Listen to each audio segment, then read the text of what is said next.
All right, click the links to join the channel here over at SubStars now over at Odyssey. So Marvel reportedly cans Ant-Man 4, Captain Marvel 3, and Eternals 2, where Iger said to personally shut down Eternals for fear it would have been a guaranteed bomb. The woke collapse of Disney. So what happened is Disney Marvel had a timeline of the movies laid out, and they probably had this out, decades and decades, and primary movies and sequels and spin-offs and whatnot. I will say in this movie, this chick and Michelle Pfeiffer did well. And it's not that people are tired of Paul Rudd. It's just, as I get into this, none of this stuff is happening in a vacuum. That's kind of the problem. Is the rising tide raises all boats, but the reverse is true also. So the thing is, there's a culture war going on that everyone's aware of, to the point where even Boogie 2988 came out the other day and said video games were supposed to be fun and not lecture the audience about how much they hate white men.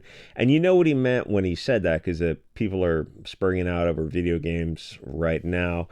And then the audience comes in there, or the Twitter useful idiots, left-wingers who want to get in there and virtue signal. They're asking for specific examples, because what happened, I guess Sweet Baby and the Kotaku girl, and the funny thing about that Kotaku girl, Alyssa Merchant, is she used my thumbnail for the video for her Twitter headliner. Where it says like Alyssa Merchant is not like other girls, she's punk rock.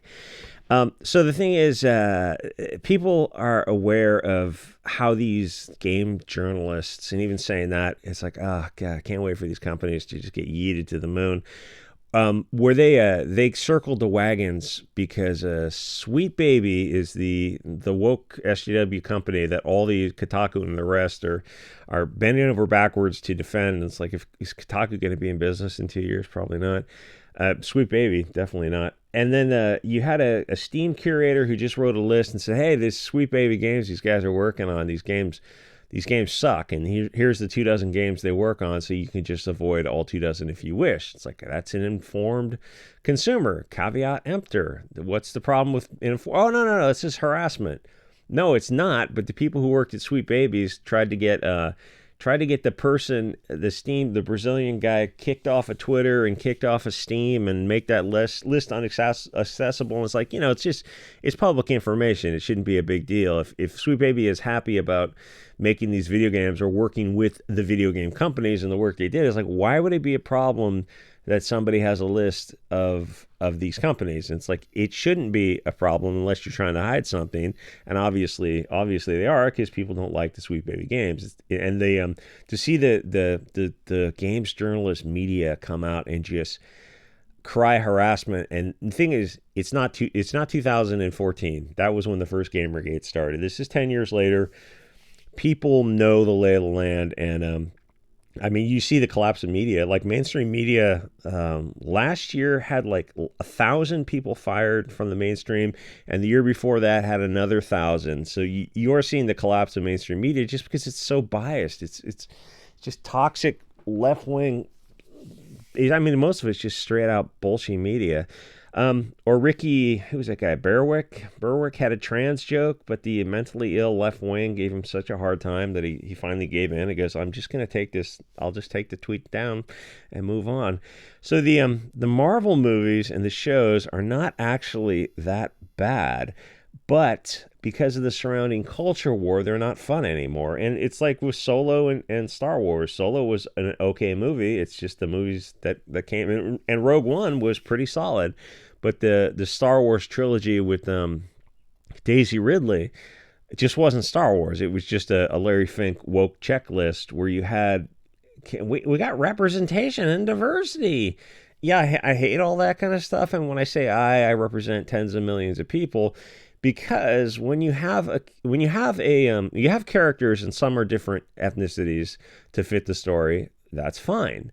But when you have characters and you have a checklist of Black, Chinese, whatever, Russian, Irish, though they never seem to represent fair-skinned people, only usually African and some Asian, and then I guess some Indians and Middle Eastern and whatnot.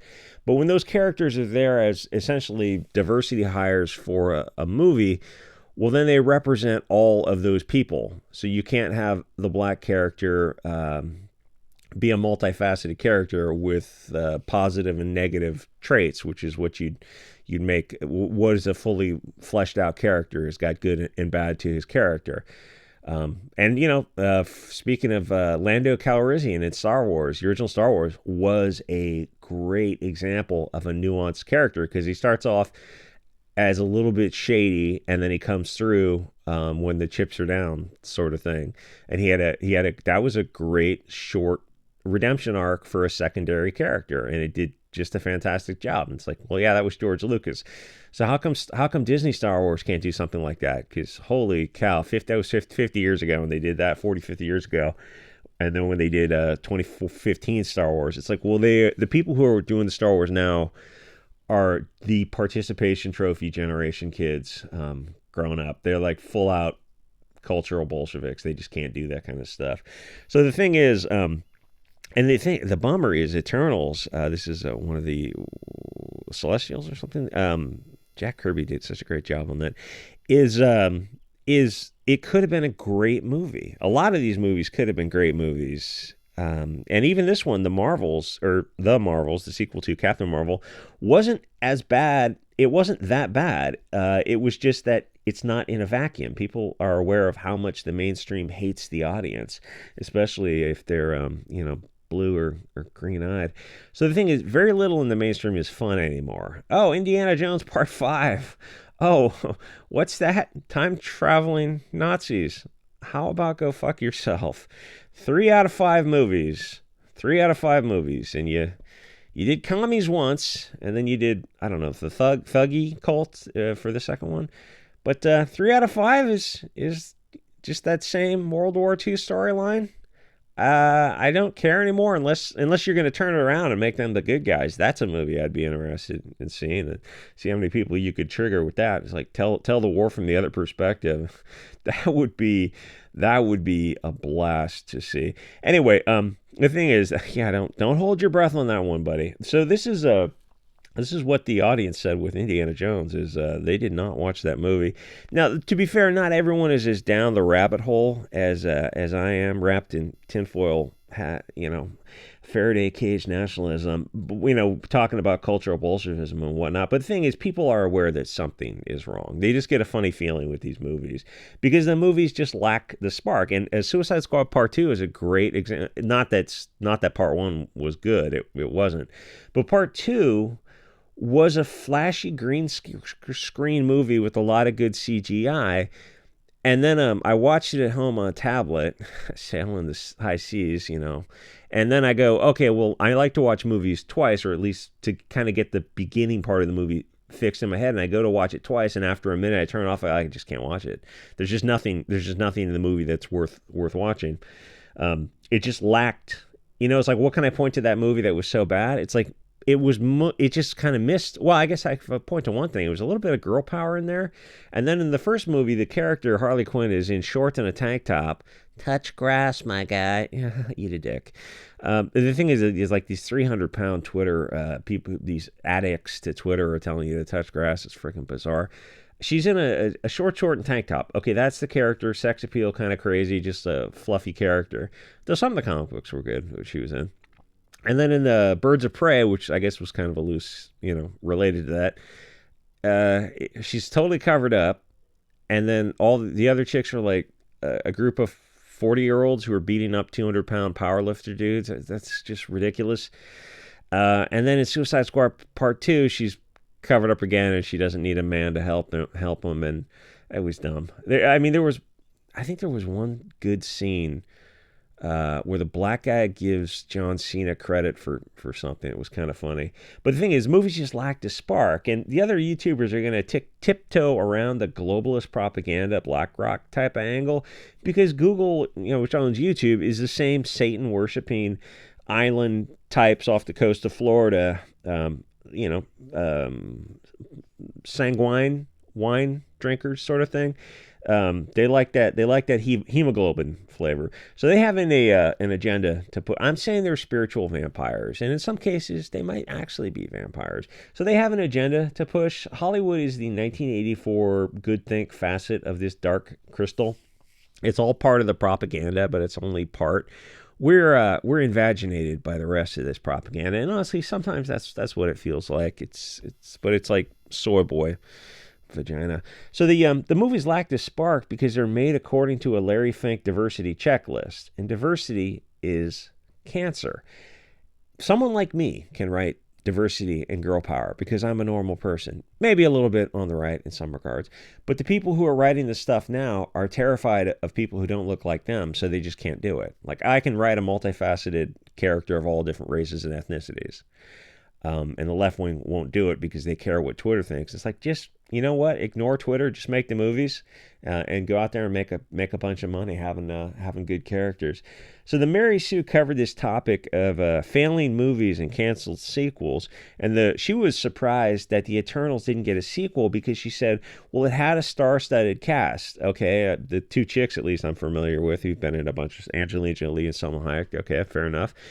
And then she goes, this is her second point. For the 2 points of why objectively a movie should get a sequel, she goes, and it had the most diversity of any Marvel movie. And that kind of stopped me in my tracks, because in her mind, diversity is a positive.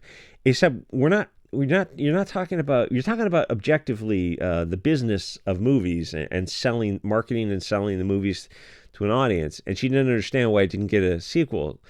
She goes, it was diverse. And so in her mind, she's saying, well, that should get people into the theater, or people should want to see it because it's propaganda.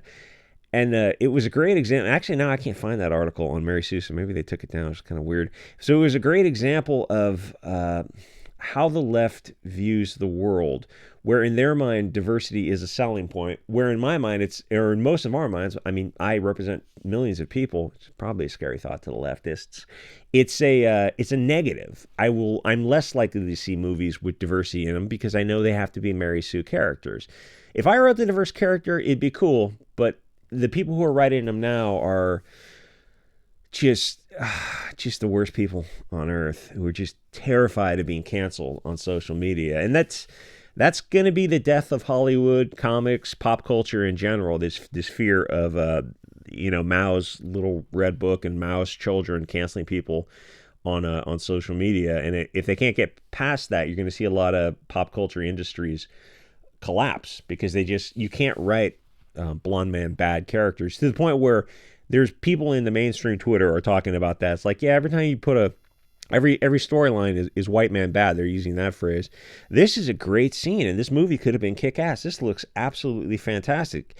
But, people know the movies are not made in the vacuum. Oh, so she goes, the movie's got diversity. And in her mind, she thinks that's a positive, but it's a negative to me and to most of us. And if you're some bleeding SJW pussy, well, this is definitely the wrong channel for you.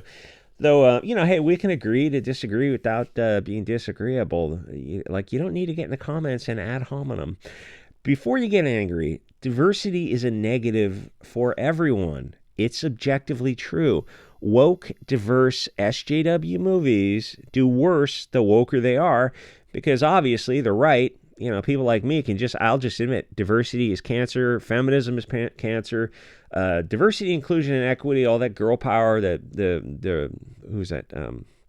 The Fink, the Schwab, whoever, these puppet masters, people behind the curtains come up with all these, this kind of, I don't know, Saul Alinsky, Frankfurt School ways to destroy a nation. This is part of it, where they're able to brainwash a bunch of low IQ, useful idiots on Twitter. I can just go, yeah, diversity is cancer. Inclusion, I don't want to see movies like that. I want to see the opposite of that. I want to see, or at least go back to movies, I don't know, 50 years ago, that kind of vibe, where if you have to put it in there, at least they were doing it. They were trying to make it a little bit more balanced. Though honestly, the further I get down the rabbit hole, I look at movies in the 80s, and it wasn't even balanced back then. It was like Revenge of the Nerds is a great example. 1 and 2. If you want to go back and put on the They Live glasses, go watch Revenge of the Nerds 1 and 2, and this time take notes of who the good guys and bad guys are and the whole vibe behind it. Anyway, diversity is not a positive because of the way they do it, where it's just safer. Like, if you want to make a movie now, it's safer to make an all-white cast. Make it all people of European descent, because it can be the antagonists and the protagonists. And what will happen is, yes, the Kotaku, CBR, Twitter crowd will get on there, and they'll spurg out at first, but then they won't spurg out after that because it's already a done deal. It's like, yeah, we just decided to make like a theme movie, a vibe movie, and you don't want to comment on it, but they're not going to whine anymore because there's nothing politically incorrect or correct to whine about in the movie because it's all one group, it's all group of people, it's all group of European people. So they can be the antagonist and protagonist. They can be as multifaceted and complicated as you want, and you're better off making that movie. You can make it a whole lot safer. I don't hold your breath on Hollywood pulling the trigger on something like that. The thing is, the left pretends to value diversity, where we say, I don't know if everyone's going to be as honest as me and say it's cancer, but it would be better if you just start saying that on social media to kind of get that idea across, to kind of move the Overton window. And you talk to left-wing people and you go, if you couldn't ad hominem, strawman, or debate, or deflect, are you able to have the conversation about, hey, diversity is cancer, it's just not something I'm interested in? And they don't have a response to that because it's just an opinion. It's like, I don't want to see propaganda. And the way they make diverse movies now, it's Mary Sue's and girl power, and it's going to be blonde man bad, and POC is going to be good, and that's every single story. Can you make the black guy the bad guys in movies and comics? And no, because we're going to remake Resident Evil Part 5. We're going to go to Africa and 223 a bunch of zombies. Oh, yeah, we can't do that. Why not? Because, as Eric Cartman says, my mom says there's a lot of black people in Africa. Yeah, but they're zombies. Yeah, but they're we can only hurt whites and Asians. Oh, that's the opposite of advanced, if you remember your physics. Anyway, neither side watches this stuff. The girl power movies. The evidence is out there for everyone to see, but it's not. I still have one of those flash guns for the what is it, for the timing? It's like a strobe light when you're checking the timing on your car, and it's you can advance it or you can retard the I guess the spark. You want the spark to spark at the exact right time. Back in the days of like 5,000 RPM engines. Anyway, the thing is, nobody watches these girl power carbureted engines like from the 60s and 70s, which I still have. These girl power movies, the evidence is out there for everyone to see, but it's not politically correct for these Mary Sue type writers to say it. Diversity is not a selling point. Stop trying to make it a thing. It's you just got to be honest about this kind of stuff. And then they immediately straw man ad hominem. You go, can you... Just without that, it's like, it's just an opinion. It's just how I feel. And then they ad hominem means to the man, to attack the man personally instead of the argument. It's like there is no counter argument to, I don't want to see diversity. I just want to see representation of the European people. I'm not interested in seeing propaganda. And you take what they say about representation, about marginalized and oppressed, and go, oh, I am of European descent. I feel marginalized and oppressed. Oh, but you're not. But I feel it, and if I feel it, it's valid. But those are my feelings. You get the idea. Appeal to emotion. It's just reverse all their Marxist bullshit back at them, and it's a trip because they're like, once you appeal to emotion, you're having this childlike emotional argument. There's no counter argument to it because how do you argue against feelings and emotions? Like, well, your feelings aren't valid. Oh, but I feel your feelings aren't valid. I feel marginalized and oppressed, guys. I am a marginalized, oppressed woman of color. Anyway, like, comment, subscribe. Check out the Odyssey, SubScribe, if you want the other sorts of videos. And I will see you guys all next episode.